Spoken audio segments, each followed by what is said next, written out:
show, we take a look at election 2013 statistics. Plus, in our lifestyle segment, we'll tell you why the amount of time you put in your workout doesn't always reflect reality. And we discuss the alcohol and restaurant ban during Election Day. 15 on 15 starts right now.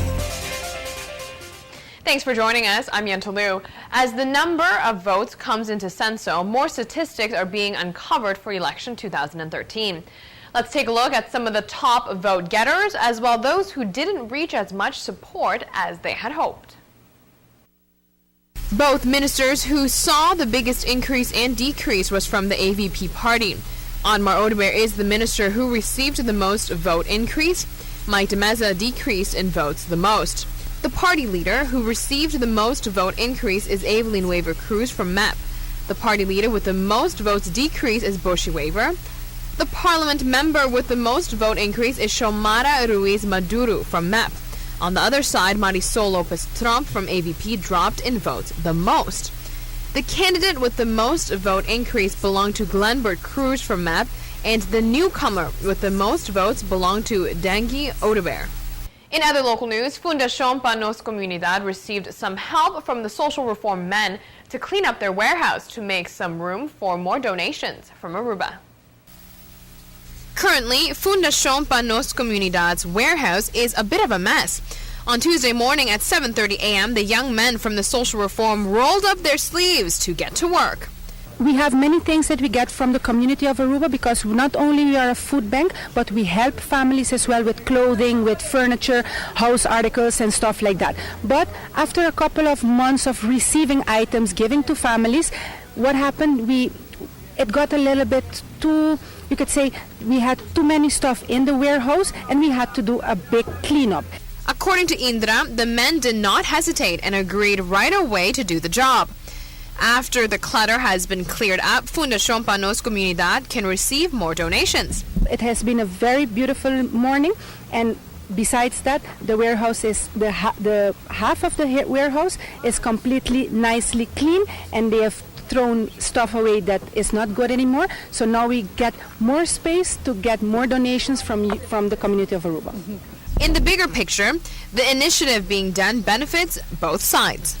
That's beautiful, because not only do they get to work on their own personal self, but they get to do something with a higher purpose, help the community of the Aruba. They get to find out that there's a food bank, that we help families that don't have enough food, don't have furniture, and they are the ones responsible to fix up the warehouse in such a way that people can come and see what they need and take them home so they can be helped by the foundation.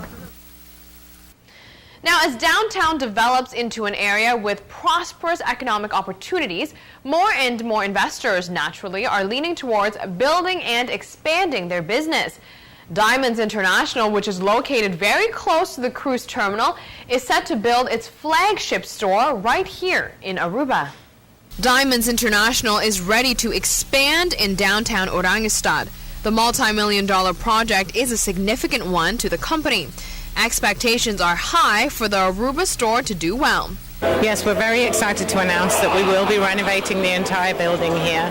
It's a project that's going to expand the store location to encompass the entire building, which is going to make us the largest Diamonds International in the world. This is the vision the company has for the Aruba store. The managing director gives us details on the plans as well as schedule. As soon as the plans have been approved, we're looking at a timeline of a year to 18 months for completion. Diamonds International has faith in Aruba and plans on continuing to invest on the island because of its well-defined and diversified tourism base. Diamonds International comes from very humble beginnings. It started with a young man and his vision, and he only had $10,000 and he opened a store in St. Thomas, and now we've grown to over 130 locations. Our location here in Aruba is actually one of the primary locations we opened. This location has been around for over 15 years. So what we're doing here is we're really looking to expand further and further, and the idea is to continue investing in Aruba because it's such a strong tourist economy. When we come back, we'll talk about how the hours that you think you are putting into your workout doesn't actually reflect reality. Also, if you want to succeed at losing weight, put some money on it, and we'll tell you yet another health benefit to eating breakfast. Stay with us.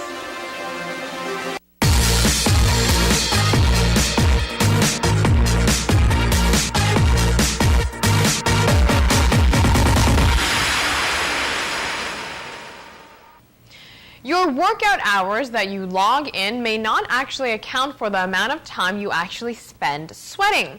A new study shows that you are probably spending less time working out than you think. Here's why. People who go to the gym spend up to 35% of their gym time not working out. Instead of sweating, time wasters in the fitness center fill up their water bottle, wipe down equipment, check their phone, wait for equipment, talk to gym staff, adjust their clothes and shoes, and eat or even drink. While about half of all participants say these tasks take less than 5 minutes apiece, nearly 1/3 of respondents report spending up to 10 minutes doing each.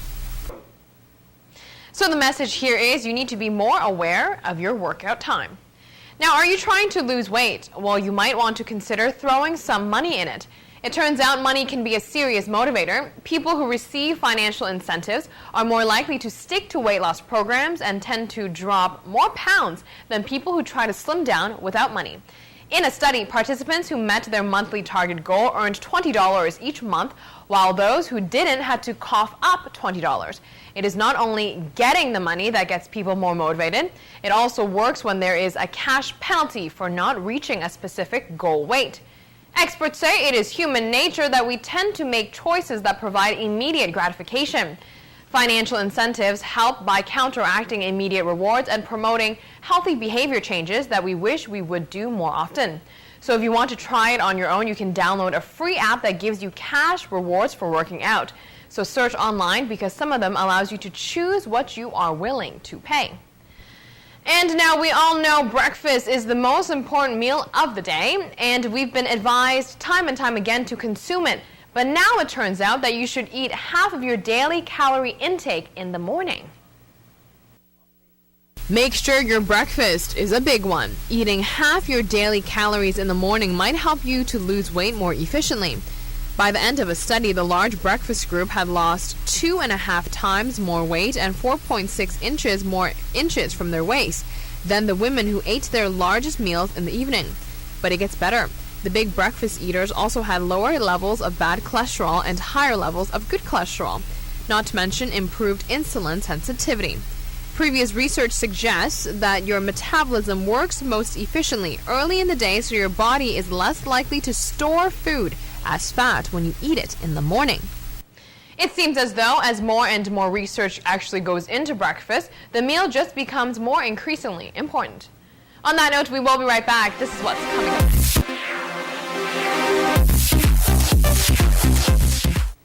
On the last edition of the show, we talked about cultural practices during the election period.